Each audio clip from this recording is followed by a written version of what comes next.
দুইটা বাচ্চা নিয়ে যে কিভাবে দিনরাত পার হয়ে যাচ্ছে কিছুই বুঝতে পারছি না। তো হ্যালো এভরিওয়ান, আসসালামু আলাইকুম, welcome back to my new blog.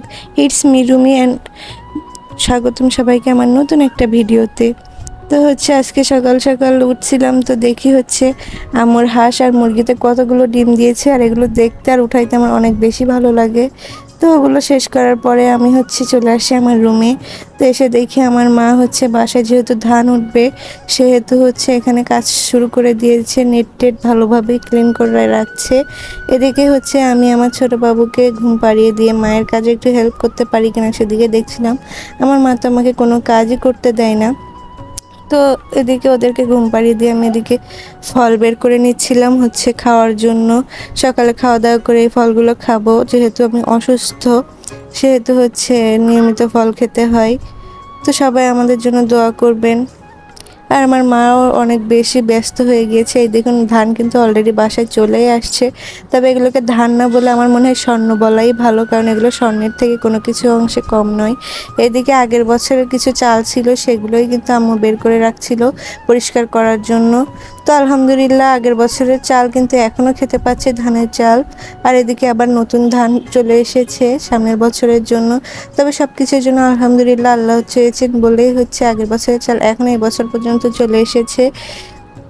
তো এই তো এখানে আমি একটু ফু দিচ্ছিলাম, ওখানে যেহেতু একটু কুড়া ছিল সেগুলো ফু দিয়ে আমার খেতে অনেক বেশি ভালো লাগে। তো এই চালগুলো আমি এখন চিবিয়ে চিবিয়ে খাবো, এটা আমার একটা অভ্যাস বলতে পারেন। তো অনেকে আমার মনে হয় খেয়ে থাকেন। তো যাই হোক, এদিকে আমরা সকালে খাওয়া দাওয়া শেষ করে এদিকে আমার দুপুরের আয়োজন করছে। আজকে যেহেতু শুক্রবার ছিল সেহেতু আমাদের ঘেরের মাছ আর এই যে মুরগির মাংস।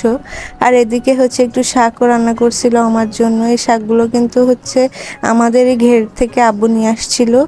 তো এই তো আমরা কিন্তু দুপুরে চলে আসছি খাওয়ার জন্য।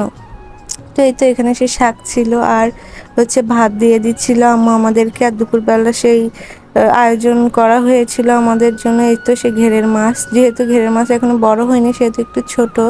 আর এদিকে এই তো মুরগির মাংসটা, কালারটা দেখুন মাশাআল্লাহ কত সুন্দর হয়েছে। আপনাদেরকে আমার মায়ের হাতের রান্নার রেসিপি অবশ্যই দিব, যেহেতু আমি অসুস্থ সেহেতু একটু ভিডিও করতে কষ্টই হয়ে যাচ্ছে। তো যাই হোক, এদিকে আমি বেশ খানিকটা ভাত নিয়ে নিয়েছি, যেহেতু আমার বেবি ব্রেস্ট ফিড করে সেহেতু আমার নিয়মিত একটু বেশিই খাওয়া লাগে পরিমাণ মতো। তো এই তো এদিকে আমি সব রকম দিয়ে খেয়ে এই তো মুরগির মাংসটা নিয়ে নিচ্ছিলাম। আর মায়ের হাতের রান্না তো অনেক মজা হয়, যেসব আপুরা মায়ের হাতের রান্না খায় সবাই জানে। যাই হোক, আমি একটু আলু বেশি করে নিচ্ছিলাম, কারণ আমার মাংসের আলুটা অনেক বেশি ভালো লাগে।